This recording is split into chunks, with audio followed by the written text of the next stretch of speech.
Hello, everybody, and welcome to another episode of General Geekery. I am Brian, and with me, as always, is JD.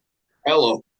And we have a very special guest today. We have Chris Scott from Grindhouse Toys, whose Kickstarter just went live. Chris, welcome to the show. Thanks for having me. Yeah, it's pretty exciting right now. That Kickstarter is taken off a bit too, which it's only been 2 days, 3 days. Are we 3 days in, I Yeah, think? I was gonna say it looks like it's doing pretty well, headed towards funding. So I haven't checked it today. I just pulled it up. It looks like it is. Oh man, it's almost like 90% funded, Yeah, it's going so quickly, which is awesome. It's just getting just a little, and I was wondering, we were at that slowdown time right now, and right? so far, pretty nice.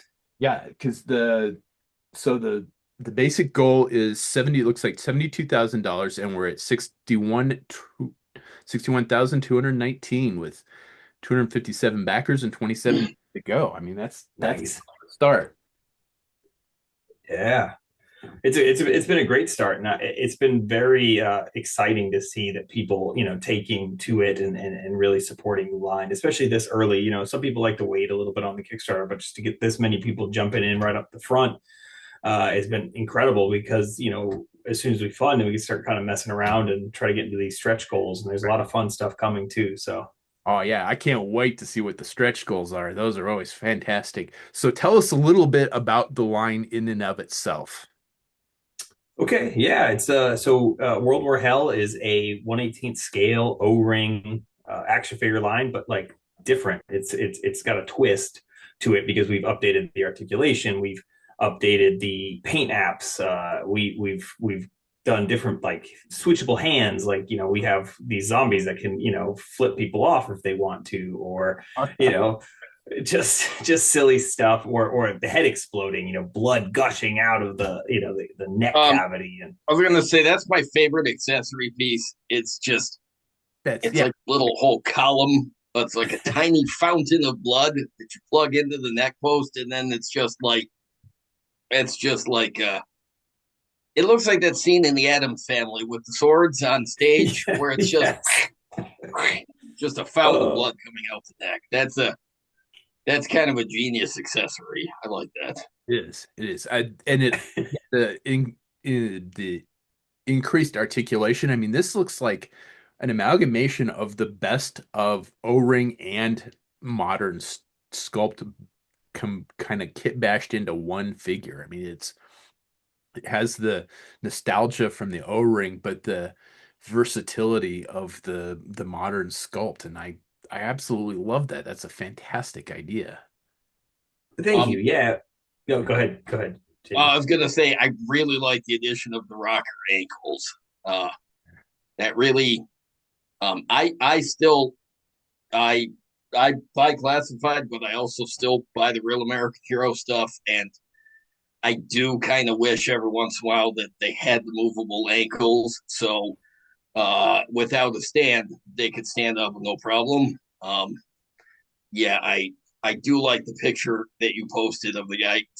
Just his legs are spread this way, and the rocker ankles are perfectly holding him up. And I'm like, okay, that's a really nice addition. Absolutely. Yeah, that's something we definitely wanted. We wanted to have like, and I don't know, like, it's just, let's change it up. Let's not just do exactly what we've done, a bunch of times, which I love. Again, I collect a real American Hero as well, and I have a ton. Same with modern figures, over. But I was like, we need something, and I had done the Dread Trooper and I did the Necromancer with the Eagle Force parts. We had done a collaboration with Bill Murphy from Eagle Force, and so those were modern figures. And I thought about, like, when I was coming up with this, I was like, should we do this modern? And I was like, no, because I want to do something different. One, nobody's doing this in O-ring. And also, like, if it's in a VHS case, it felt wrong being a modern figure. It needed to be an O-ring because there's just something that takes us back to that time of like ripping open that new GI Joe from the pegs, and then watching like the cartoon. A lot of times that we would watch the cartoons on TV, but a lot of times, me personally, I'd put tapes in and watch that. So it kind of just goes hand in hand. I absolutely And love I packaging. The VHS packaging is that was one of the things when I first saw that. I was like, "Holy shit, that's a fucking brilliant!" Because I make my own packaging. I mean, the everything you Yeah, I've seen. So cool. everything you see on the walls is stuff that I've made. I've made my own custom box sets. I make my own cards, and I saw those VHS sites. I'm like, that is fucking brilliant. I never would have That's thought of that. I was gonna say that I really like that VHS uh packaging because it's like it looks like old school rental VHSs they Absolutely had does. they had they had a picture from the movie or the poster, but sometimes they'd have like the border around it for the studio that makes it and some of the credits down below, and you got it all looks very. I worked at Blockbuster in 1999 and 2000, and we still had a lot. The world was making a transition over to DVD at the time, but we still had mostly VHS tapes, and a lot of them were in the old school boxes like that, and they were dinged up from years of being on the shelf. But yeah, I like that packaging for this line, and I really like that Necromancer figure. Too bad I can't get one of those, but um, yeah, it's good stuff. Oh, thank you. Yeah, it definitely. I didn't make very many of those, and yeah, I get that comment a lot. People are like, "I want a necromancer." I was like, "Yeah, I wish I had more of them." Like it's they're just gone. But these new parts. I mean, why couldn't a necromancer show up in World War Hell? I mean, I don't see why not. So I don't maybe see later why down the not road. either. I mean, I'm sure the Nazis had necromancers. Never mind. Um, they really, it's a really cool looking line, and I like what you said before was let's go retro because the fact is we've got lots of zombie and horror stuff in the modern format, but nobody else is doing it in the O-ring format. So it's I like that the O-ring is getting kind of like a like a fans project. Kind of a Uh, revival almost. yeah, that a Yeah. revival. That's a it's we're having a real renaissance with a bunch of different Kickstarters from a bunch of different companies all making O-ring figures, Yeah, but you still found an angle that nobody else was doing, and it's R-rated all the way. It's pretty cool. absolutely. Thanks. So, what Yeah. is the backstory behind the Yeah. So Like how did you? Yeah, yeah. Give us the whole. okay. What Like led how to did it? the story come to be and Yeah. like going down this road? Yeah, so what I did was it was again like you said, a lot of people are doing some O-ring stuff or I've got a lot of friends that work on different toy lines, and so it was funny because with the first figure I designed was actually Sergeant Graves, and I was designing him to be a 6-inch figure because I was going to try to be like, hey, like talking to Bill about like making him a Monster Force character, or having him like do like a partnership on that, and getting him in there as this World War II soldier who kind of at a time, I'm a big Sergeant Savage fan and Sergeant Rock and all that stuff. I wanted to kind of incorporate some ideas in there. I was going to And, say I was going to bring up both of those characters. There's definitely some influence there. yeah? oh, absolutely. And so that was kind of the idea. But then I just started really falling in love with everything. I was like, you know what? Like this could be its own thing. And again, it was still going down that 6-inch idea. But I was like, because I was like, well, I could do zombies, possessed, demonic characters without having to tool like a whole army of parts. I could do, possessed soldiers, and, I'm a huge Evil Dead fan. And so kind of incorporating all of those ideas. But then I was like, well, I want to put these in the VHS cases. And so it all just started kind of going down that like narrow path. And I'm like, well, the Marauders did a ton of great World War II figures, and they're very historical and very awesome. But like, I was like, I want to go down and make characters, and like, let's do something different. And then I was like, well, nobody's ever done O-ring World War II that I know of. Oh, I And there. so I don't was think like, so. well, No. yeah, right. And so I was like, okay, well, let's do something a little different. And it just started evolving more and more and more. And it came into this, it kind of just breathed all this life into it. And it's like, well, I feel like these figures can fit with your vintage Joes if you want to, even though they're very different. But like that's why I took pictures of those, like the prototype next to like the Skeletron figure or the Delta 17 figure, showing, or even Skidmark. I took a picture with Skidmark. You always got to give Skidmark some love. Oh, out of that Hey, stick. Skidmark's one of my favorite '80s drivers. I don't give a damn about his code Same, name. same. I love Um, it too, and he was always one of my favorites. And it's so funny that bright orange. I don't know, it just pops for me. Something about him in that color scheme. I've seen that mold used for a lot of customs. Olmec used that line for a couple of characters in the Bronze Bomber line, and they were very monotone. And it just went to show that that sculpt was great enough to fit a bunch of different color schemes. But there's something about that that pea soup green of his trousers and the orange of that vest that just it's eye catching. I mean, eye searing, somebody would say, but that's not a complaint. I love that figure and I love his Desert Fox. So I love that that was even there as a comparison. I'm like, ah, this is a collector after my own heart. So Yeah. So again, the whole theme is World War II if it had taken a different turn, it sounds like. Yes. Yes, it's an alternate history. I love that kind of stuff in like the Wolfenstein games or just like any of those kinds of like Hellboy or even like any of that stuff where it just starts getting a little crazy and like especially with the Nazis being into the occult. I was like, well, what if like the whole Nazi party, pretty much the whole Axis powers, even to an extent, was possessed pretty much at this point because they screw up. They play with things they shouldn't be playing around with, and that's where Colonel Malum comes into. He's our first stretch goal, and he's just this nasty dude. I felt like okay, if all the bad guys are mostly like creatures and zombies and possessed dudes, like what makes one dude like so bad? And so that's this guy, and he literally summons the demon that comes into our plane of existence by cutting his own face off, and now he wears other people's faces. Again, very Texas Chainsaw Massacre, very ridiculous B movie horror. he And cut his so, own face off. That's disgusting.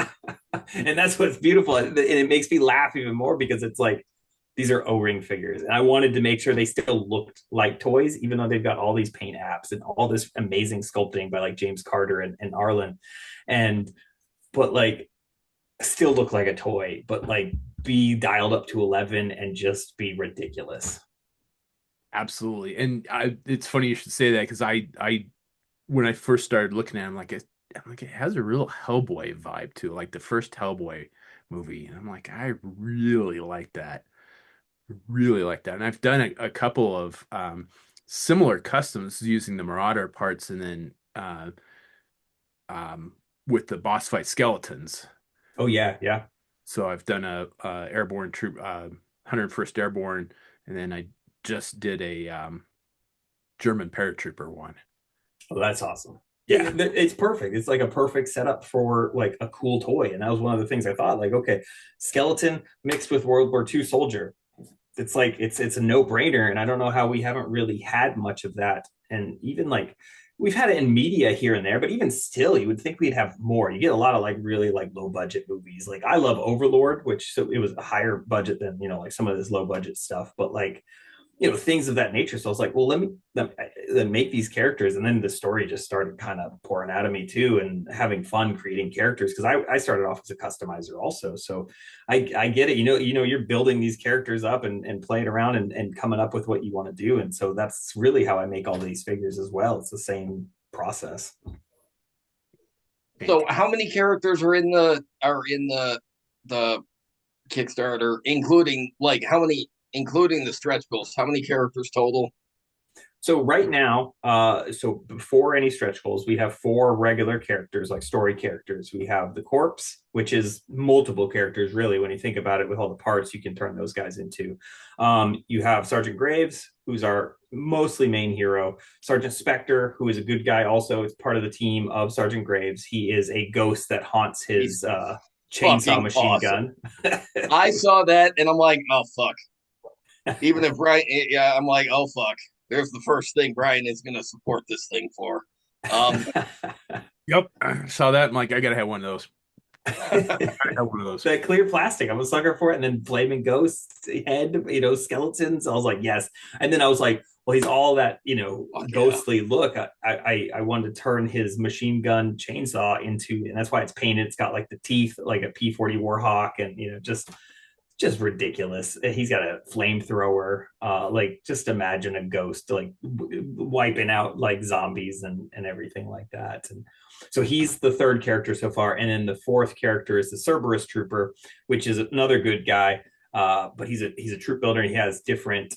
He has two skin tones. So he's got a balaclava mask head, but also he has a gas mask that goes over his mask, and then the helmet still goes on there. I always like accessories. I know it might make it look a little bulkier, but I just like when they come off and go on. It's just kind of you have fun. So those are the four main characters right before stretch goals, and then the fifth character that's you can still buy before stretch goals is the Green Army Men from Hell. He's not really story related. It's just kind of fun. In my head, it's a 1-to-1 scale figure. He's come to life, and I'm thinking of like some crappy 80s movie. You look at the cover or something, and it's these little Green Army Men attacking like the babysitter, or Timmy's running away, like, oh God, what's happening? The way I see that is, how in Toy Story they had the little Green Army Men voiced by, and they had R. Lee Ermey as the squad leader. Yes. Well, yes. I love that Marauder went and they did an all green trooper like that. And I love that this line has that too, because story related or not, there is something cool about seeing those little Green Army Men in the classic Joe scale, because we all had Green Army Men when we were a kid. Did you ever just use them as Joes if you didn't have your Joes? I did. So I love that you made it's like another Green Army Man, but this one's dead. Yes. It's cool. And that's what I wanted. Yeah, I wanted that fun, because I love what the Marauders did, and they also did the brighter green, which was more Toy Story esque. And so with mine, I wanted one. It's dead, like you said, but also it's. I went for that dark green. I don't know, like all the ones I had always had that kind of dark green color and weren't the brighter kind of happy color. So this, and it was fun too, because I found a paint that actually right out of the bottle like matched that green. That was like perfect. So really, yeah, it was. I'll have to. I think it might be this one right here. I think it's Vulcan Green. I think that's the one. So I'll have to double check that. But what company makes that? So nice. Citadel. So the Games Workshop. So usually I do that a lot with my paint. Is use those a lot of the time. But yeah, it was so nice. So having all those accessories. He's also got a stand. Like the Marauders did a stand as well, because they had that same stand. But with mine, it's like a blood pool. That'll be used for like the corpse or any of those other figures, but also if it's in that solid green, now it looks like it's kind of melted a little bit and a little messed up since they're undead, Yeah, that is awesome. You mentioned accessories, and I will say those figures, they are loaded with accessories. They've all got multiple guns and hands, but they've got that Thompson with the shotgun attached to it. That's fucking awesome, by the way. I don't know if that's a real weapon, but some of my Joes need those. If you want to sell a weapons pack on the side, that'd be okay. I've been thinking about it, and I haven't decided yet. Like with the accessory packs too, like so we have the decapitators, the little spider-like nasty head creatures. So their box looks like a vintage kind of candy box, like movie candy box, which I think is fun to have these nasty bastards in there. So I candy that eats the fire. Yes, and so that will be kind of that accessories extra kind of set up box size. So I might have to come up with some silly weapon pack name for a like a gun, like they're guns, but it's like a box of guns, like box of boomsticks or something, and fun with firepower. I mean, yes. Yeah. But yeah, so we have those characters. Those are the right out the gate characters. Our first stretch goal is Colonel Malum.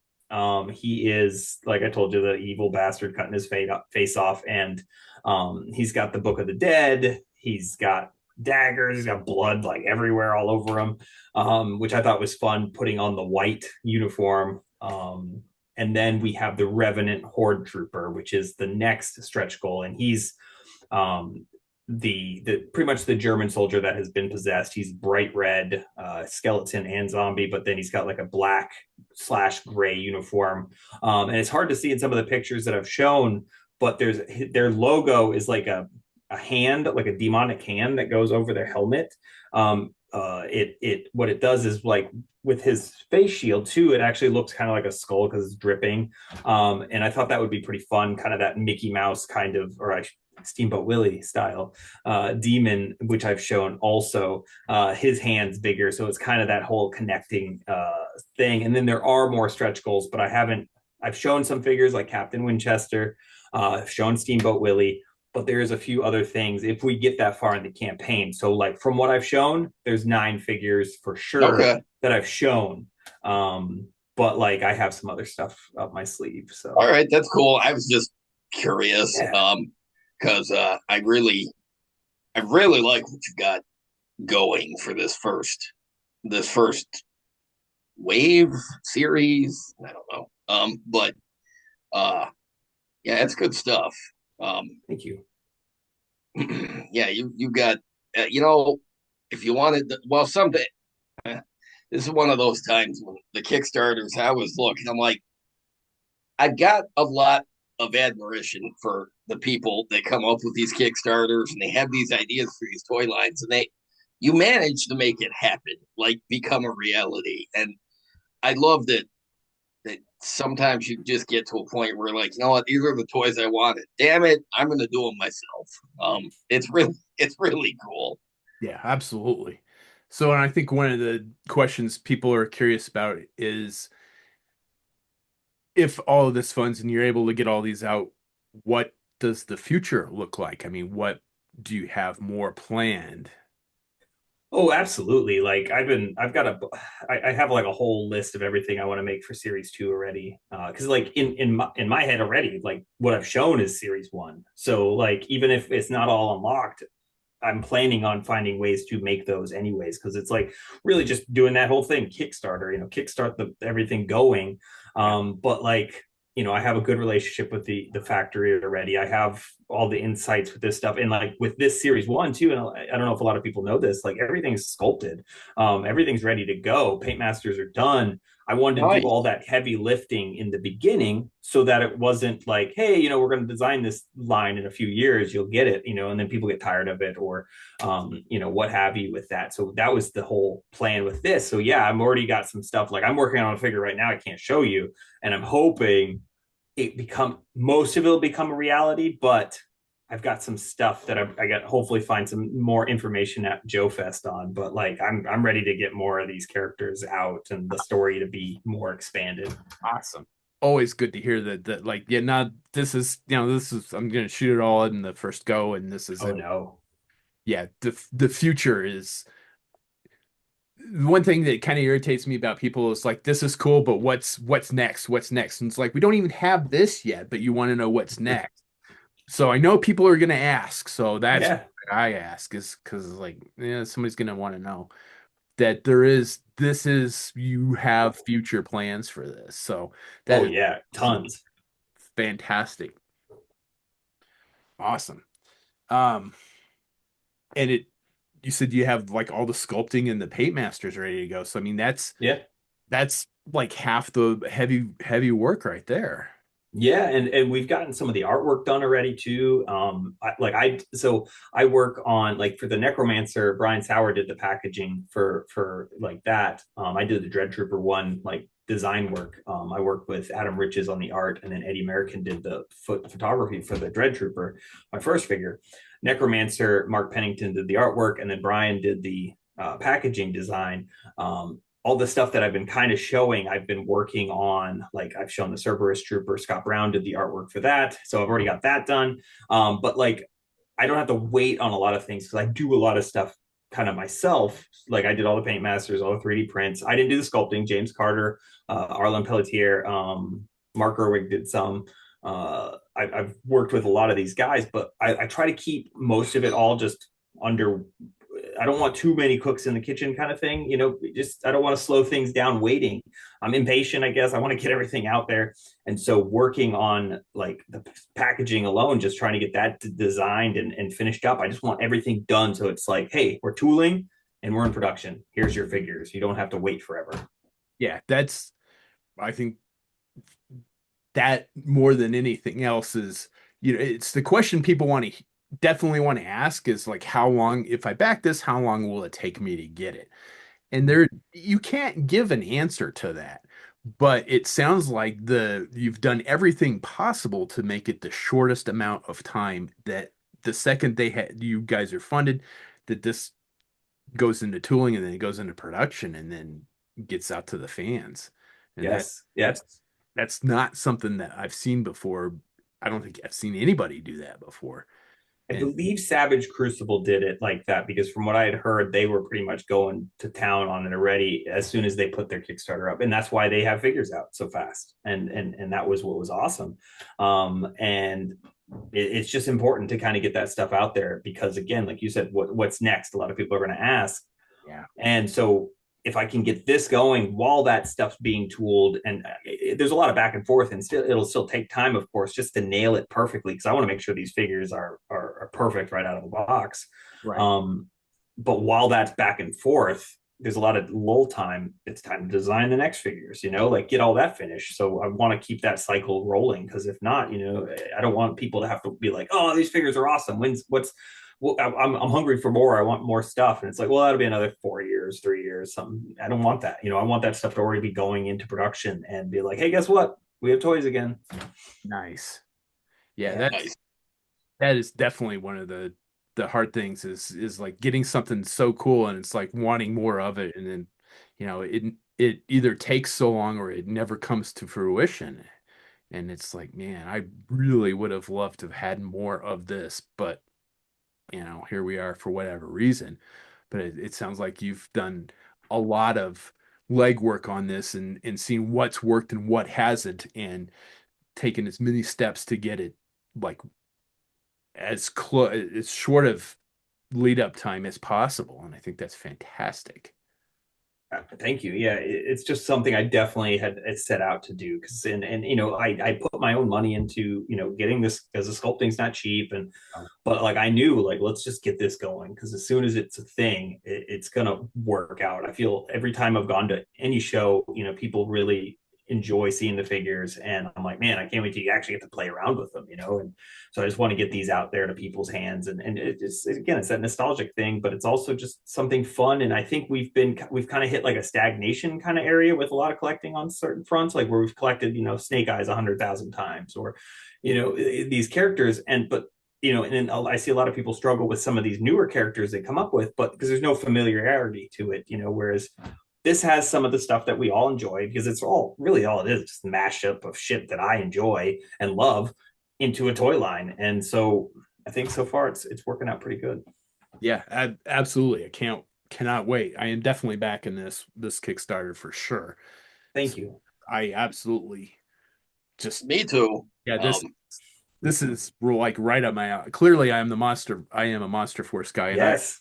I've done, I don't know, probably 12 of my own Monster Force customs I've that seen some of those. Yeah, some of the characters you've come up with are really fun. Bill needs to like check out some of your customs and be like, because he's always looking for new characters. I'm trying to get we're trying to get Bill on the show, but we just can't get in touch with them. So Really, yeah, he's tough. He's shy. He really is. He's funny because we've had him on the he show. We when we had just an audio show, we had him yeah. on for the Kickstarter for the original Eagle Force.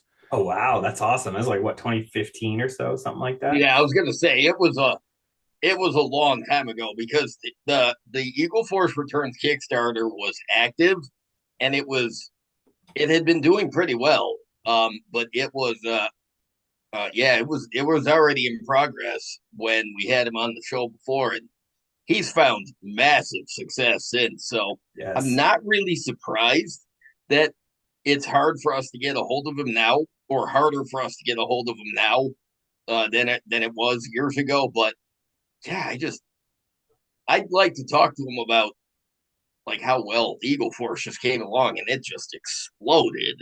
Yeah. And into multiple different toy lines now with different scales. Um, it's Yeah, really impressive. absolutely. It is. And he's done over, even just in the Eagle Force line, yeah, he's done over 100 characters. Like that's really impressive. It really is. And I've enjoyed everything that they've put out. And we were so thrilled just to have him on the show. And we never, our support for him never wavered. I know he had a hell of a time getting that stuff out. You know, we Yeah, behind him 100%, and it came to fruition. And it's like, see, you know, if you just hang in there, man, he got it done. he And it did. went out there and See, it just exploded. that's Yes. with the Kickstarters for me.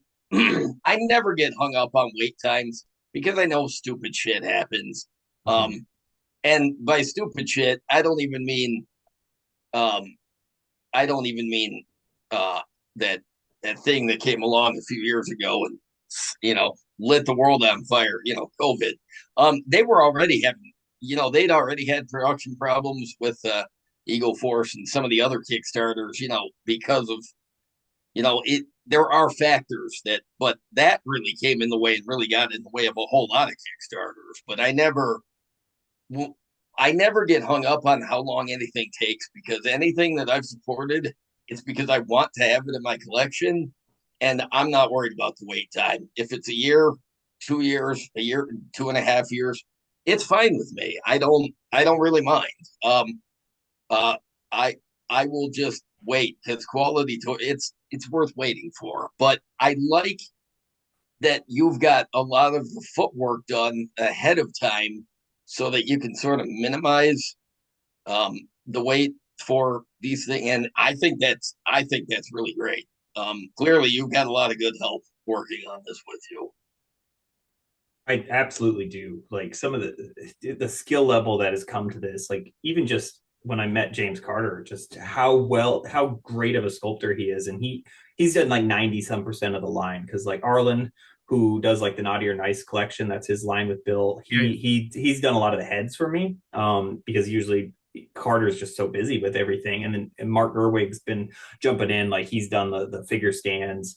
And like he just did some really cool weapons for me and stuff like that. He's always doing great weapons, but like Mark Carter, Gerwig has a lot of irons in he, his printing fire. he really does. He really does. And he's getting so much better too. Like he's always been really good, but like he just did a Bowie knife for me. I sent him a picture of the Bowie knife from Inglorious Bastards. I'm like, I want, this knife. Like, and it's funny because it was like they just showed the new classified Slaughter 2-pack with Mercer, and there's a Bowie knife in there. And like I'm like looking at this O-rings. I mean, I guess 3 3/4. I guess we can't really call it like an O-ring style weapon because those vintage weapons didn't have a whole lot of detail compared to some of this stuff. But looking at it, I'm like, this little tiny knife looks way better than what they're putting out in a 6-inch scale. So I'm like, man, like I can't wait for people to see this kind of quality at this smaller scale, and I want to see like dioramas and just all the fun stuff. And that's one of the things that draws me in is my customs. I try and get them like hyper realistic as I Yeah, possibly can do it. Um, and that's one of the things that drew my eye to those. I'm like, that that looks like something that I would make myself. And if I can get that in a toy form, I'm gonna be one happy camper. So, because that's right, all the like World War II stuff, the B movie monster stuff. I mean, we watch Thinguli every weekend here, so you know, nice. yeah, we're big fans of the cheesy horror stuff and the Universal monsters, and just like throw that all blender and hit puree, and it's like I will drink Yes. all day. Same. He I made a love it. Bruce Campbell custom so he could meet Bruce Campbell and get it signed because he loves the Evil Dead. That's Um, awesome. Bruce Campbell is so great too. He's hilarious when you meet him and stuff. So yeah, That's fantastic. Let's see. Let's check it out. there's the figure. Oh, that looks great. And then the back of the card. Yes, I love that poster too. Yeah. So that's that's yeah, that's a classic image. I'm getting this. So I met him a couple years ago at the Colorado Springs Comic Con. But just due to the size of the venue, which is really small for the number of guests they had, wasn't able to get it signed. So he's going to be at Denver Fan Mm. Expo this year. So I'm Yeah. getting it signed. But Oh, look at that. You got him holding it, so that's awesome. yep, yeah. So Yes. I've also met Ron Perlman, so I've got him holding my help. Oh, I've seen that one. I've seen you post that picture. That's super cool. That's super cool. So Brendan Fraser is going to be this year. I'm finishing up. I just got the shotgun and the scarf for Brendan Fraser today from Nice. the Mummy, and then Alan Tudyk is going to be here. So my wife and I are fans of Resident Alien, so I did a figure Oh, from cool. yeah. That's cool. Yeah, Alan Tudyk's great too. So that's awesome. I love going, like, I used to do that a lot. I haven't had as much time lately with stuff, but like, yeah, Bruce Campbell is one of my favorites. I have an Army of Darkness poster signed by him and Sam Raimi and Ted Raimi, and Nice. it's so fun. It's so fun. So Yeah, cool. it is. Yeah, it's just I couldn't put it any better. It's fun. That's exactly what it is, and that's what this line looks like, and that's as definitely has the Evil Dead vibes, the Hellboy vibes, all of that stuff, and it just looks fantastic. I cannot wait to see it. Thank you. And in Thank you. case we've hinted at it, and then I don't know that we've specifically said, but you will be at Joe Fest this year. Yes. Oh, Yes. yeah. So I've got I'm booth 150, and it'll be right next to the big bad toy store Fresh Monkey booth. We're like the corner of that area. So he's one corner, I'm one corner. I'll have the whole video store set up. I don't know if you guys seen the pictures how I do the booth. No. Set. Yeah. No, I haven't. Oh, you haven't? Okay. So what I do is, and this was something I was gonna save till I had figures, but then I was like, shit. I was like, I gotta get this done quickly because before somebody else is like, because everybody was like, oh, this is a good idea with the packaging. This is, I'm like, somebody's gonna steal my idea. I gotta get this shit out there quick. So I built the whole booth. I have it's all just walls of, I mean, as big of a booth as you can with walls of movies, but I wanted it to look like a video store. So it's the Grindhouse Toys video store. So right now they're all just empty cases behind me, but it looks like a video store. And so people just light up when they see it. And That is I have this cool. TV, I have this TV set up behind me, the little 13-inch that plays tape. So I'll play like Indiana Jones, and I play The Mummy, and I play anything that's kind of in that time period, or even stuff that's just on, brand. Like I've played Big Trouble in Little China. I'm a big John Carpenter fan, and I, stuff like I that. I couldn't run a booth where I was playing VHS tapes at the back like that. I would keep getting distracted. I would sit and I would watch the movie and I would forget that I was at a convention. Even if I couldn't hear it, I'd just be sitting there like people would be Just trying to sucked talk to in. me at the booth and I'd be like, yes. I I, love when I kids come up and they see it and they're like, why does this TV look so big? What's wrong? What's happening? And so that's pretty fun. Awesome. And of course, we have no doubt that this will succeed. So, one of the things that we want to do right now is to invite you, because we will both back this, to another episode where Okay. we will unbox the Kickstarter with you. Oh yeah, that'd be awesome. We did Yeah, that. that sounds like a lot of Uh, fun. yeah, we did that with Ben when the Skeletron came out, when the Robo Skull. Nice. So we both, JD and I both backed that, and we had Ben and Mark. Mark. Thank you. I Mark. wanted to say John, but no, that's not right. So Ben and Mark on and unboxed our Robo Skulls with both of those guys on the show. So That's so fun. Yeah, that sounds like a great time. Yeah, I'm definitely down for that. fantastic. Wow. Because I have no doubt that this will succeed. I mean, it's almost funded, and even if you just make your basic funding, that's a great start and good enough. And yeah, we will definitely have you back on the show to do the unboxing when that Kickstarter comes out. Yes, Awesome. Yeah. because there's nothing more fun than talking to the people, like opening the toys that we just got in the mail, but we're actually talking to the people that made those toys, and so they can actually see our reactions, and we can't bullshit and say, "Hey, we loved it," even if it sucked. Because it's that was a fun experiment. And we were the And only show that did it too, which kind of surprised me, but Yeah, that's a great idea. yeah. So Yeah, and yeah, because Ben was like, "Well, you know, we're glad you waited till we could be on the show." And I'm like, "I had a trick. I put mine in a different room, so it was out of sight, out of mind. So I wasn't tempted to open it. and I was on Where duty, so I didn't. I was gonna say when Brian got his, uh, his wife was bothering him to open it because she wanted to see the whole thing. We're like, Yeah, so we just yeah when we were on the show or when we were on the when they were on the show with us, um, we mentioned that and we're like, Brian's like, oh, finally, my wife is going to get to see this. She's mugging me to open it. So it's pretty cool. it's even funnier. Is that after I opened it, I had to buy another pack of the skillet drones for her.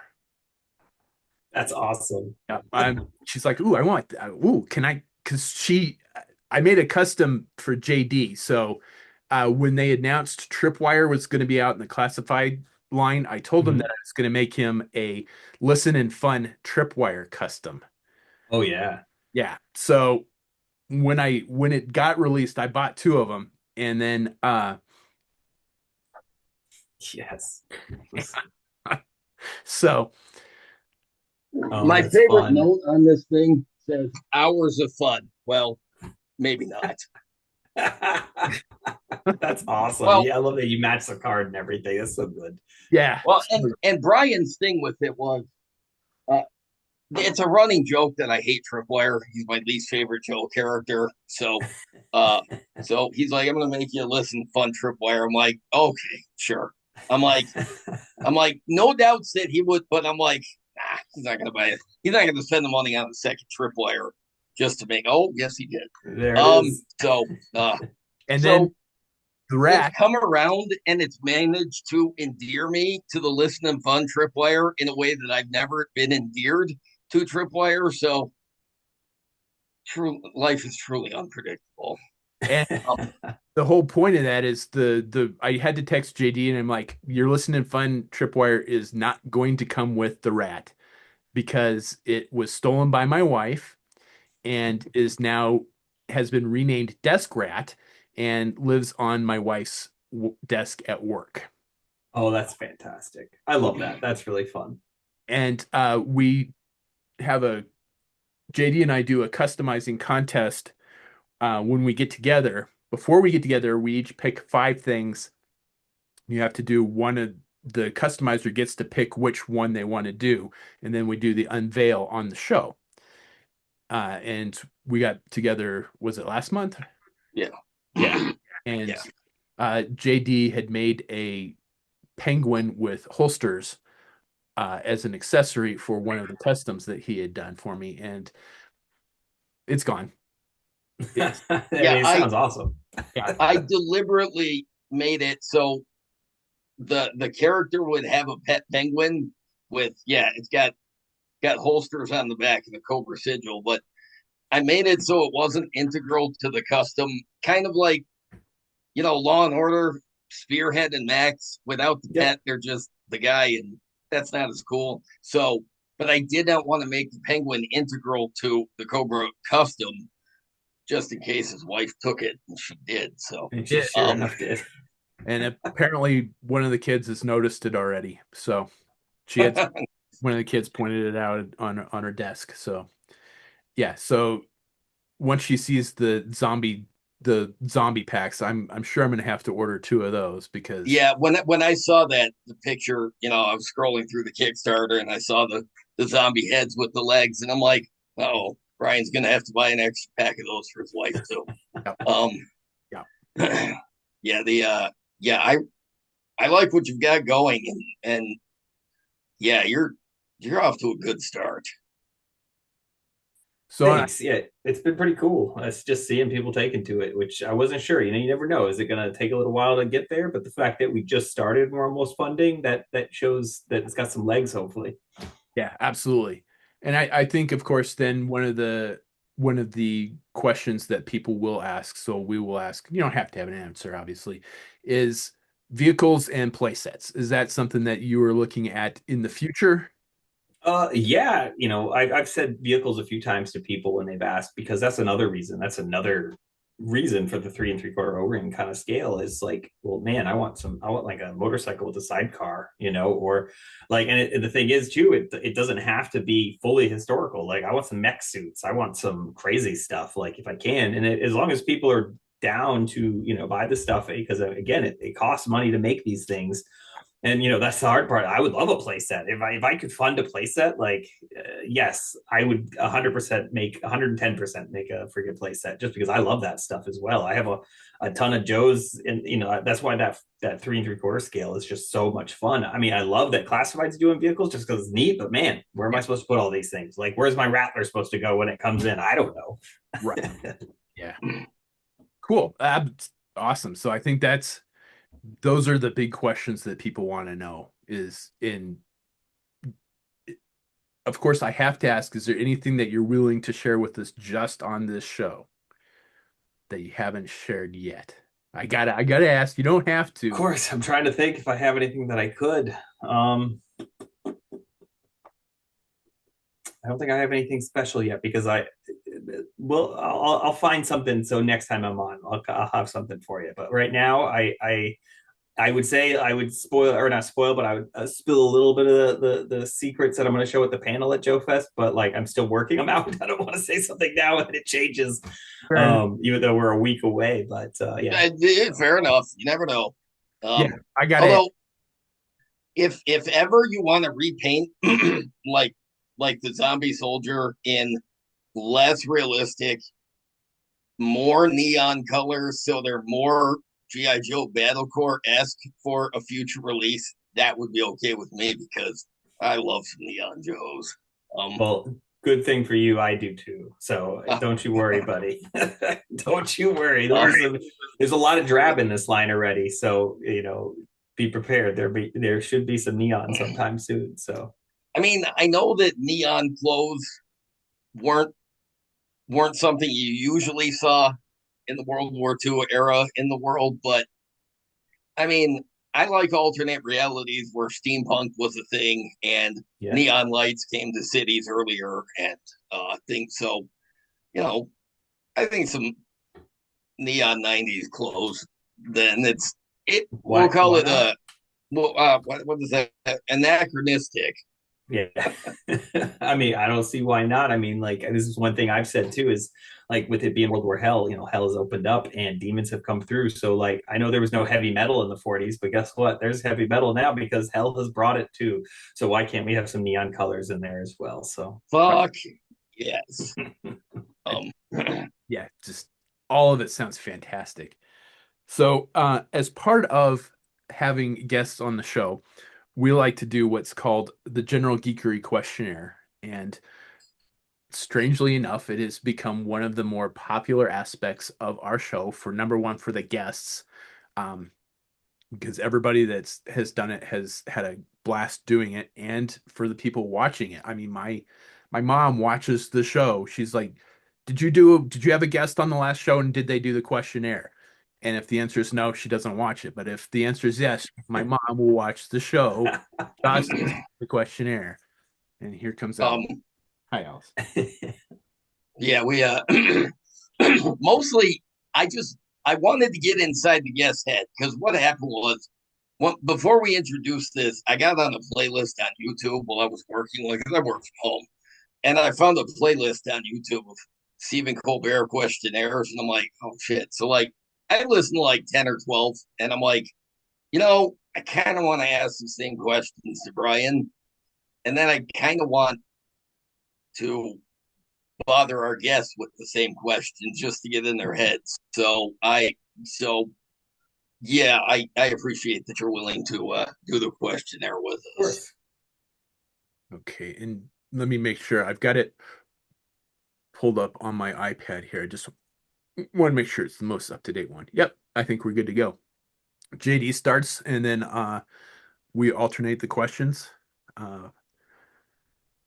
And yeah, I think we're good to go. Go ahead, JD. Cool. Okay. All right. So first question: what is the best sandwich? The best sandwich. Crap. Okay. So I'm a sucker for meatball. Like a meatball sub is like I know it's a hot sandwich, but man, or chicken parmesan. So that's a Hey, toss I up. didn't. There's no qualifiers. Just whatever your favorite sandwich Oh, I is. know. I'm just thinking, like, I do like a lot of different types of sandwiches, but I don't know. I think meatball might be the top winner right there. I like me a good meatball sub as well. Um, Uh, yeah. what is one thing that you own that you should really throw out? Probably a lot of stuff.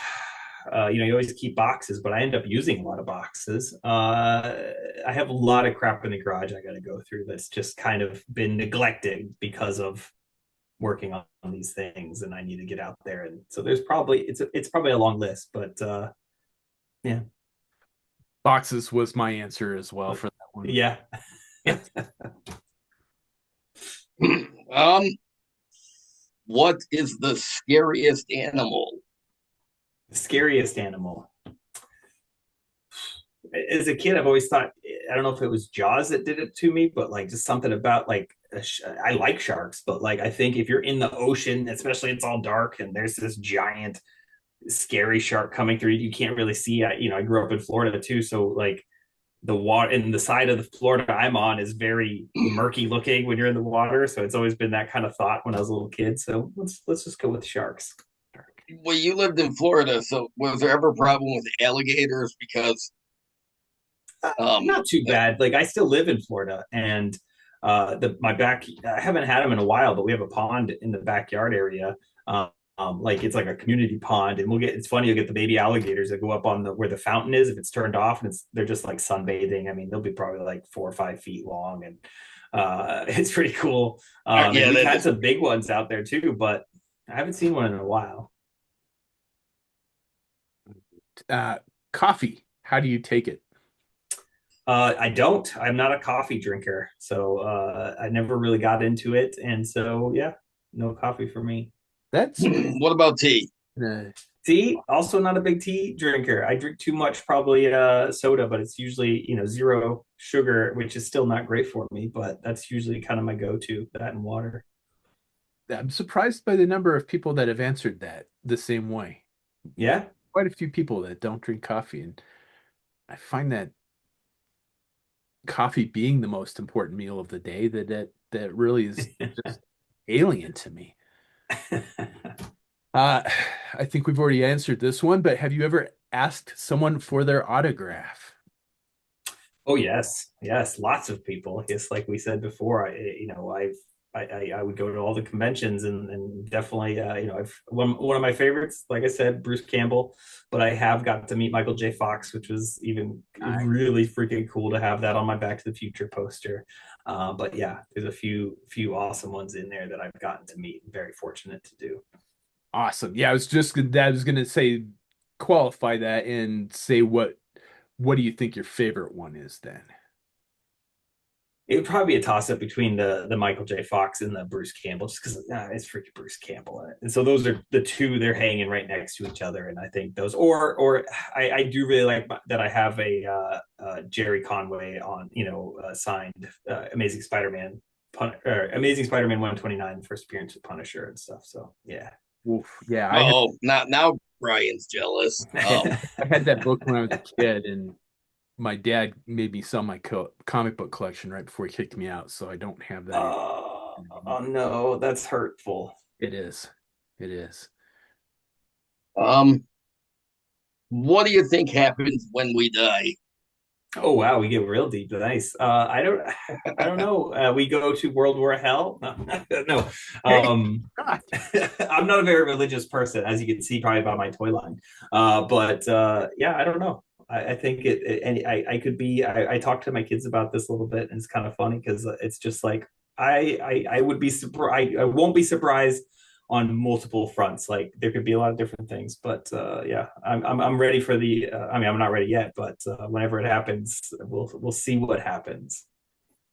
Fair enough. I think that's I exactly. think that's pretty sensible. I know that my big thing is I don't know what's out there. I have a few ideas, but I just don't want my parents' beliefs to be right. I just want them to be wrong about the end result after we die. I'm just saying, and it's Yeah, not out of spite. I just it just doesn't seem like a whole lot of fun or interesting. Yeah. So Favorite action movie? Favorite action movie. So does it have to be just regular action, or could it be nope, other? Oh, nope. Okay. Okay. Sci-fi, the horror, comedy, action. All It's right. fine. Well, It'll. that's easy then. That's Aliens. 1986 Aliens. That's I've said this multiple times talking about the line. I fell in love with that movie when I was a kid. A lot of people like I like Star Wars and all that stuff too, but like there was just something about that sci-fi freaking like I wanted my aliens to be super scary, which they were, and then the Colonial Marines were designed so well, and just that whole that movie's perfect. Yeah, I absolutely love that one too. That's a good answer. Nobody's picked that one. I'm surprised, but yeah, no, I think nobody has. I think Dayton went with Alien, if I remember right. So yeah, I think yeah. Uh, I will be interested if anybody ever says Alien Or Alien 3. Insert Resurrection. cricket sound yeah, here. I don't. I've seen Alien 3 once. I don't feel the need to watch it ever again. I think I've Um, seen it twice, but that's about it. My son and I Great recently cast for watched a terrible movie. it. We recently watched the extended like you can't call it the director's cut because Fincher is like f anything to do with this movie, but it definitely was better. But it's still I still don't I like it. I've read some things about the extended Alien 3 where they changed some of the sequences and some of the deleted scenes are restored and some of the events are actually changed by things they added into the Yeah. but and I've heard that it is an improvement, but it is still Alien 3. Yes. Yeah, they still kill off Hicks and freaking Newt and all that shit and just ruin everything they built from number two. So still Yeah. terrible.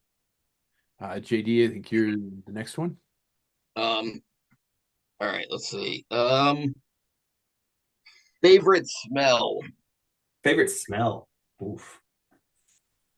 Probably gonna be food based. Say probably damn. Like We ask the tough questions here. it is the tough questions. I'm gonna go with food because that was my first instinct. I don't know. Some lasagna sounds like a pretty damn good smell. Like I mean, sounds Oh smells like it's yes. really good smell. Homemade lasagna. Let's go with that. I want that's a pretty some. good one. I have to be Right? I here. want some now Last too. time. So yeah, that works perfectly. Nice. Least favorite smell. Least favorite smell. Oh crap. Uh, I'm. I. That's a tough one. I'm trying to think of something like that. Really like. Ugh. I mean, there's always gross stuff. You know. I think anything could really be a terrible smell, but shit.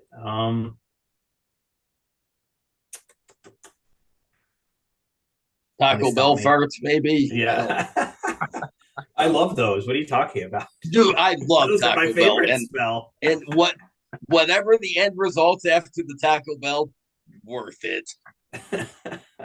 Yeah, let's just go with some toilet smells. There's some rank stuff that comes out of this household sometimes that I'm just like, what the hell's happening in here? So we'll just go with that. It's like when you've got a baby and you say, how the hell can so much of something so gross come out of something that's so small? And those smells are rough. My kids are That's pretty big now, so I don't have to worry about that. But man, those days, oof, like what the hell's going on? Uh no, JD, sorry. what was your favorite your first concert? First concert. It's funny. So my first real concert, I guess I would say, was POD, which surprisingly, it took me a while to actually start going to actual bands. And my buddy in high school, I remember I'd been into like heavier music for a little while, but I had never gone to any concerts. And I wanted to go see Slipknot, and I wasn't able to because I wasn't old enough. And then my buddy's like, "Oh, you want to go see POD with me?" Which is very different compared to a Slipknot concert, I was because gonna it was say like not I was gonna say not quite a substitute for Slipknot, but No, it was still fun. It was still a good time, and I enjoyed myself. And going to that show was pretty fun. It was like a Christian thing where they took over Universal or something. So I didn't know any of the other bands. I just knew POD, and yeah, POD. All right. Soda or pop? Which word? Soda, absolutely. Soda, not a pop guy. I make fun of my buddy Jason, the same guy I went to that concert with because he's from Ohio, and I make fun of him all the time for the pop. Or you get certain parts of the South and everything's a Coke. Yeah. Yes, yes. Um, let's see. Most used app on your phone. Probably Instagram now because I'm constantly on there now with the toy line and trying to Anybody promote running and a toy push. line or a Kickstarter, a lot of times that is the answer when we have guests on is Yeah. Instagram because they're always posting Yeah. the stuff for their own line, but they're always watching, they're always looking to see what the other toy lines are doing too. So, and you get a lot of followers over there. So I'm sure you have a lot of interactions that you have to do over there. So, Oh yeah, yeah. Instagram is pretty great. I like it a lot more. I've always said too, like I like Instagram because it's mostly photos compared to like whereas Facebook, you get a lot of people like especially with your family or friends and stuff, and it's always like it's a lot of negativity on the Facebook. Instagram, nobody's usually mad when they're posting pictures or videos. They're usually having a good time. So I like Instagram better. Gotcha. What song plays when you walk on screen? When I walk on screen, shit, that's a good one too.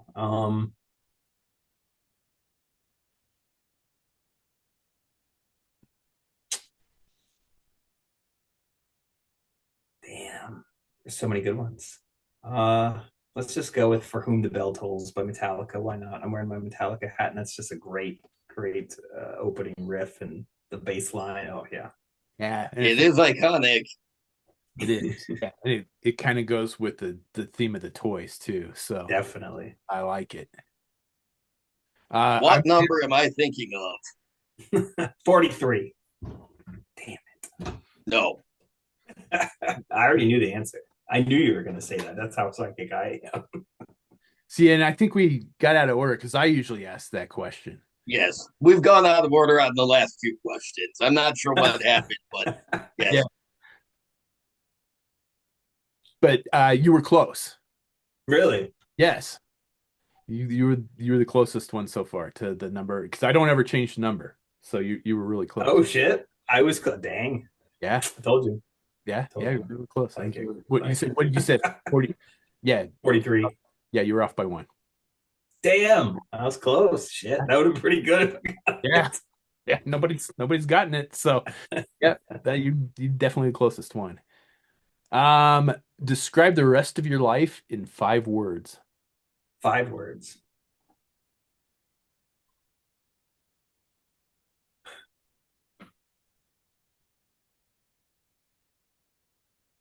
Hopefully, making more toys.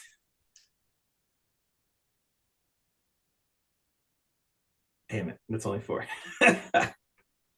This is this is a hard one. I'm hopefully making more toys. Let's just go there. 5. I was gonna say you could always end it with hopefully making more toys. Damn it. There, that's better. Actually, I like that better. Did have a bit more in there. It was a definitive statement. I'm making these toys. Damn it. Yes. Aisle or window on a plane or a bus, I guess. Window all day because anytime I always try to sleep or pretend to sleep, I guess, just kind of one, then nobody's talking to me. I can put my music in. I always listen to my Johnny Cash usually and just try to just zone out a little bit while I'm on the plane. So Fantastic. Yeah, I'm the same way. I used to travel for work, so I hate getting up and getting climbed over. So I window seat all day long and getting hit by the cart all the time yes. is really irritating. Um, Best action figure. Doesn't have to be one Best of your own, but just if what do you think is the best action figure? Best action figure. The best. Again, we asked This is not an easy question. It isn't, but let's go with my favorite action figure from when I was a kid, I guess. Lieutenant Falcon was always my favorite action figure. Just he That's a was the Fuck best Joe, in my yes. opinion. He had the green beret, he had the tiger stripe, to their best ability. He had the freaking He, angle he flashlight. that figure is one of the tip top of the Real American Hero line, in my opinion. I mean, even Troy said when Grindstone was talking to the toy line about what their mission was. He said he pulled out the 1987 Falcon and said, "I want something of this quality." yeah. Um, Awesome. to which prompted me to hold up the 87 figure for the camera. And because I had the classified figure, and we all know how they fucked that up. And Oh I'm yeah. like, That's I should don't not be. I held up 1987 Falcon and I said, this is a perfect choice to use as a pattern for these toy lines because he is a phenomenal figure. And I don't know why. All the updates to Falcon that Hasbro has done over the years, they have fucked it up in some way Yes. every time. That goes for all the vintage repaints of Falcon and all of the updates in different sizes and scale. They cannot get Falcon right since 1987. They did it once, fucked it up ever since.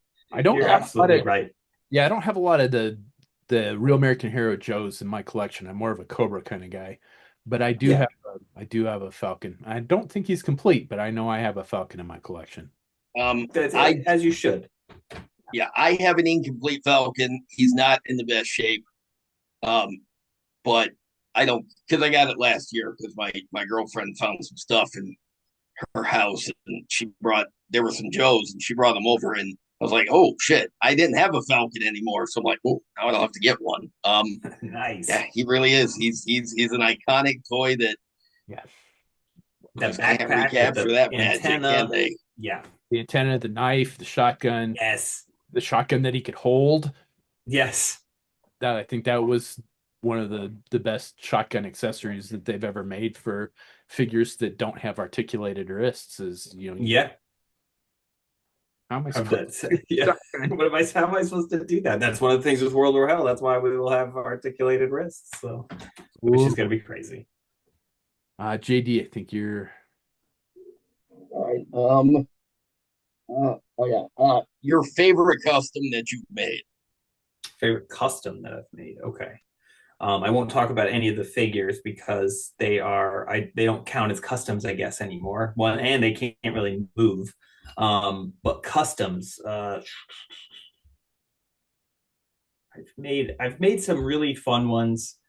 Because I've made some as gifts, as well. That was really fun. Okay, so probably my favorite one that I've done. It's not a figure, but it's a pop. I made a Funko Pop for my daughter a few years ago, and I made it look just Cool. like her. And she's holding like a cell phone, and I even made the picture. I made a custom water slide for her phone, so it looked like her home screen with our German Shepherd on it, and she had a Cool. camo shirt, and I painted it. It was really fun, and I made a That's box for it, awesome. so it came out really cool.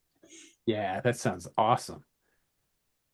Yeah, Uh, there's something really cool about making customs for somebody yeah, that you know that they're gonna like this. They have a unique thing that one they can't get anywhere else. Two, they have a thing that somebody made for them, and it can't be. They can't. They don't. Luckily, they probably won't need to explain because it would just be so. It would just be like there was a process that went into this, and I don't know how they did it, but you got this cool thing. So I like that you made a Funko Pop for your daughter, and you were authentic with it. That's awesome. yeah, Thanks. yeah, absolutely. Um, one geek grail. If you could have any geek grail from any property, any franchise, anything, what would it be? Let's say hypothetically, money's no object. You have access to it. You just have to pick something. Shit. I mean, that opens up a lot because I would say like something like small. No, it could be freaking big. Yep. Crap. I think I'd have to take like a Batmobile or something. Oh no, no, I can't. Well, would it be a Batmobile? Because I would love to have the APC from Aliens also, or the Power Loader. Supposed to be crazy. But I've also always told my kids if I win the lottery, I will find a way to have a bat cave to hold all my things in. So is there any bat caves still around? They keep any of those sets available. But no, we'll keep it simple. I just want to drive around in the 66 Batmobile. I think that would be pretty damn cool. Oh, sorry, Damn it. changing it one more time. Best car in movies, the V8 Interceptor from Mad Max. I want that. Let's go with that.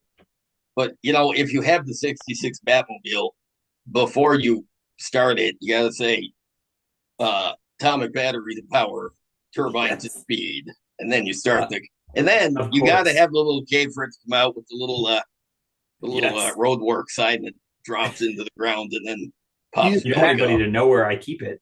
that or when you put the key in the ignition, there's an auto play of that on the speakers. It I'm just just Adam West saying it. yes, Yes, that would be yes, fantastic.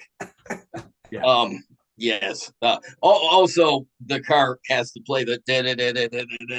Oh, absolutely. No, you have to play that with your mouth only. Just you have to say it while you're driving. Yeah, instead of a breathalyzer to get it started, you have to make the You have to do it perfect. Yeah, you got to make the music. Yeah, I love it. I love it. perfect. Yeah. Who is your favorite comic book artist? Comic book artist. Joe Kubert. I love, again, we went with the Sergeant Rock talk earlier, but like, I don't know, I've always really liked his style. And that's why I've been so fortunate to work with Mark Pennington on a lot of this stuff lately, because he went to the Kubert School, he even taught there, and which has been incredible. I love Mark, of course, too. But yeah, just Joe is just his art style. It had that grittiness. It had that. It just worked so well. Nice. Yeah, I absolutely love his art. I think he's going to be at Denver Comic Con this year. Oh no, no, Joe. Oh, Joe's gone now. yeah, no, I'm So sorry. you're probably thinking of Adam or Andy, right? You're Yeah, thinking of yeah, his sons. Yeah, yeah, Joe. I can't remember how long ago he passed away, but yeah, Joe was 70s, all that yeah. stuff with Oh, the oh, old yeah, books and somebody. stuff. Yeah. Your favorite music soundtrack? Hmm. I really like probably one of the ones that probably got some of the most plays was either Pulp Fiction or even Kill Bill. The volume one though, volume two's music's good, but volume one is just perfect. I feel, but Pulp Fiction probably still got more plays, and it's just so good. That's a good answer. I like that. um, let's see. And last question: who's your favorite superhero? He's not a superhero, but I'm a big Frank Castle fan. I'm a big Punisher fan. I've got Frank Castle all over me. I got a lot of tattoos of the Punisher. I've always is that Yeah, are you holding Brian's a skid big mark dork there? over the Punisher, Yeah, so yeah. And, um, yeah, I've got. that's right. Show him the Let's box. let's see it. I'm working on a Punisher boxed set. Oh, Um, cool. so Ray Stevenson Ray Punisher. Stevens. Oh, that looks great. That looks really, really good. Yeah, I'm really happy with how the head came out on that one. That's Oh, one that's of my better. cool. Yeah, Uh, no, that looks great. Punisher War Machine. Nice, nice. Yes, yes, that looks fantastic as well. Fuck yeah. Uh, Thomas Jane Punisher. Oh, nice, nice. And you got I like it's the t-shirt and yep, that's great. I don't remember the artist right off the top of my head, but it's from one of my favorite runs of Punisher. Oh, that's Chichetto, Yeah, right? yeah. Yes, yes, So, because I love that skull too. And then he's got the eye injury, and yeah, that looks great. yeah. Uh, Dolph Lundgren Punisher. Dolph Lundgren, yes, that's awesome. I've never seen the Dolph Lundgren movie. I don't. I've never felt any particular Yeah, need to watch it, but Uh, other than morbid curiosity. I call this one the Nemesis Punisher because it came out in the Nemesis Build-A-Figure wave in Yep. Marvel Legends. I remember that Uh, one. yeah. Yeah, no, that looks great. You got the face paint perfect, and you got it's got the green, right? It's a little bit of a green. That's cool. And then just another Oh, genetic. Mitch Gerard kind of style with the chest piece there. That's cool. And then I do have a John Barenthal Punisher that I have carded because he was supposed to be at Denver Comic Con a couple of years ago and unfortunately canceled. Oh, I have I I have the head for a sec and the vest sitting here for a second one for the box set, but nice. Yeah, I feel your pain on that because I was in line at MegaCon to meet him, and I got to finally almost there, and then he had to leave, and so I was like, Oh that's, fuck, that's that's almost yeah, worse yeah. than him not showing up at all. Oh fuck, that's It was awful. so close, and I was like, I hope hopefully he'll be back to one of these again or something because I got a cool poster from that first series, the Punisher. With not the Dare, I mean, I like him better in Daredevil in yeah, series two or season two, but in that first season of his show, Joe Quesada did the artwork for like the promo art, and Joe Quesada was at that MegaCon. I got that signed, which was awesome. And I'm like, sweet. And I have Jerry Conway signed it as well. So again, I have like nice. the creator, and then I got Joe Quesada. And then I was like, all right, now I just gotta get burnt. Oh no, I'm just gonna sit here and hopefully get signed one day. My wife got to meet him. He came to Colorado Springs Comic Con one year while I was deployed, and so I had him autograph a his Marvel Legends figure. Oh, that's cool. Yeah, and she said he was just fantastic and super guy to meet and super chatty, and I'm like, just rub it in, thanks. Just rubbing it. Just rub the salt in the wound. Yep. And well, it's kind of funny because JD and my wife have both met my favorite comic book artist, and Who's that? uh, my mind just went blank. Iron Man. Oh, so, Damn. no, you're all good. On the spot. I put you right on the Yeah. spot. Um, Oh, God damn it. trying to think of. And I now don't I know a lot can't of Iron remember Man either. artists. So I'm being yeah, because I went to a convention and I said uh my friend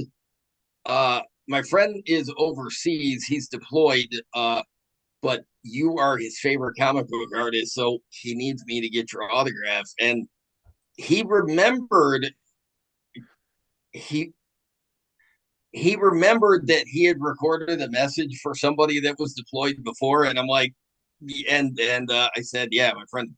He's like, what's your friend's name? I said, Brian. He's like, that is the same person. So he That's recorded cool. a message, and he's like, I'm here with your friend at the convention, and you've missed out, like you missed out on my other appearance. So like, He so recorded something for my wife too. yeah, there's Now some you're just irony taunting there that you. I think is That's awesome. Yeah. I mean, it's a bummer you weren't there, but it's still pretty funny to And I haven't that seen him you're getting do all these videos. convention since. and I can't. I had brain fart on the poor man's name, and now I can't. Yeah, Holy now I shit! gotta look it up. I gotta go get it. Let me go get it. No, do it, do it. Is he one of the digital artists? Like, is he the one that did that like really cool like extremist No, stuff he's for Iron Man? he drew Iron Man in the early to mid '80s, I think. Okay, I think he I don't yeah, because I think he was. I'm not an expert, but I think it may have been like the era, like Demon in the Bottle era, yeah, maybe. yeah. Um, I can't remember the poor guy's name. Holy I shit! can see that. I can see that cover. I remember that cover when he's sitting there all like messed up from all the Yeah, because drinking and all. Brian, he was the artist Wait, in the Demon in the Bottle era, right? yeah, Bob Layton. But Bob there, Layton. Okay, yeah, yeah. That's I know that name. Yeah, he did a That's shit cool. ton of the Iron Man stuff. So this is my first Iron Man comic book ever. So Oh, that's cool. this is what JD got autographed for me. That's super cool. So yeah, because Brian, you found Iron Man what in high school, right? And that was the one of my issue they buddies hooked took you, it. right? And you automatically started just buying all the Iron Man, right? Yeah. Yeah. Yeah. Yeah, it's kind of funny. One of the guys I was hanging out with, I was just reading G.I. Joe at the time, and he's like, if you like G.I. Joe, you'll probably like the Punisher and you'll probably like Iron Man. And so I started reading both of those. I'm like, you That's were right. right. Because I didn't read any other comic books at the time. Because I didn't have any friends that read comic books growing up, except this one guy in high school. And yeah, so this was the first Iron Man issue that I picked up. And I'm like, ooh, this is really good. I really like this. And then, yeah, just started picking up back issues and filling in holes. And I have a complete I run. was not, when I was a kid, 11, when I started really getting into comic books, I wasn't allowed to read the Punisher. It No. was one of the comics that was off limits because I went to hang on a second. Uh, uh it's the things in there. It's got to be refilled.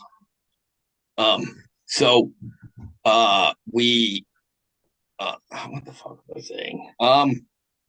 You weren't allowed to read the Punisher. Oh yeah, because my dad took me to the comic shop once, and I got my GI Joe book, my X Force stuff, the mutant stuff. But there was an issue of the Punisher where like there was a guy in a taxi cab. It's all dark, but you can see the cab driver has I think a bullet hole through his head, and you could see like the hands or like the lower jaw of the guy in the back seat that had just killed him off, and the Punisher's on the roof of the car, Yes, aiming the gun into the car, and I remember that I issue. wanted to get it, and in retrospect, I was not at all surprised that I was banned from reading Punisher after. Not only did I not get that issue of the comic from the comic shop, it was years before I was able to read Punisher again because my dad basically took a look at that and said, "Oh, um, uh, it's I guess I'm actually kind of lucky that in retrospect I didn't get banned from reading more comics if they had gone uh really off the because they tended to ban things in long a lot of times earlier on in my life it was the satanic panic, but later it was just trying to minimize the amount of violence I was exposed to. So I get it where he was coming from with that Punisher cover, but that is one of those comics now I should just track it down just because I You should can. just to have it. Yeah. Yeah, exactly. Just to say, well, now 38 years later, I have one. So, or whatever it's been. Yeah. Yeah. But I know I have a copy of it, but as we discussed on the last episode, my comic book room is a disaster, and that's not getting cleaned till next year. So, yeah, I understand that. yeah, I just happen to have this on the wall in my collection room because it's autographed. So I knew right where that one was, but tried to get something on the show last episode, and it's like, no, I can't find it. Not a chance. Nope. Nope. It's like an avalanche of comic books in there right now. So With so much work to put all those away and organize, and it's comics is a hard thing to collect sometimes if you don't keep on top of it. If you're not an organized, super organized person, and you're not having a million hours to do it, it's going to overwhelm you no matter yep, what. and that's exactly what happened. And this whole downstairs is like a multi-year project. I did my collection room last year. This year it's the customizing studio. Next year it's the comic book room. So Oh, that's cool. Well, then you'll be all set up. That's good. That's yeah, awesome. yeah. So that's I think that's about all we've got for this particular episode. Okay. Thanks for being on the show. Uh, there will be links to social media in the notes description. So there will be a link to the Kickstarter. So Okay. please go back that, everybody. If you haven't looked at the stuff, and I'm sure you have, or you probably wouldn't be watching this particular episode, check out the Facebook, check out the Instagram, and any other social media that we have. Those links will be in the show notes for that. Um, so always do that fun social media stuff. Like, share, subscribe, comment below. Tell us what you think about the Kickstarter and what you're backing it for and what you hope to see from the line. Because I know all the creators always want to hear from the fans, because that's who we do this for, is for the fans. Um, and as always, thanks for watching. yeah, thanks everybody, and yeah, thanks for being on the show with us. This was awesome. Absolutely. Absolutely. I had a ton of fun. Thank you for having me. Absolutely. And of course, always stay tuned because when this Kickstarter comes to fruition, we will do an unboxing with Chris on the show. So I know that's a little ways down the road, but I will guarantee it will happen. So stay tuned for that. Hey, we just have to survive the apocalypse. We'll get there. We'll get there.